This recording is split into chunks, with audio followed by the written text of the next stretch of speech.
இந்திய வரலாற்றில் தன்னம்பிக்கையின் உயிர் வடிவம் மகாராணா பிரதாப் சிங்.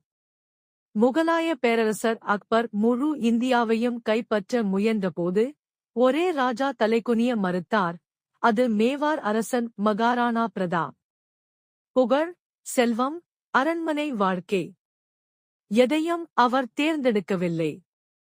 சுதந்திரமே அவரின் ஒரே சுவாசம்.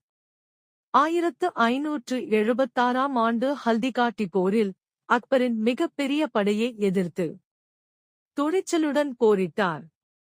தோல்வி வந்தாலும் அடிமைத்தனத்தை அவர் ஏற்கவில்லை. காடுகளில் வாழ்ந்தார், இலைகளையும் வேர் உணவாக உண்டார், ஆனால் தலை குனியவில்லை. அவரின் குதிரை சேதக் உயிர் தியாகம் செய்து தன் அரசனை காப்பாற்றியது. மகாராணா பிரதாப் வெற்றி அல்ல, சுயமரியாதையே உண்மையான வீரத்தன்மை என்பதை உலகிற்கு உணர்த்திய வீரன்.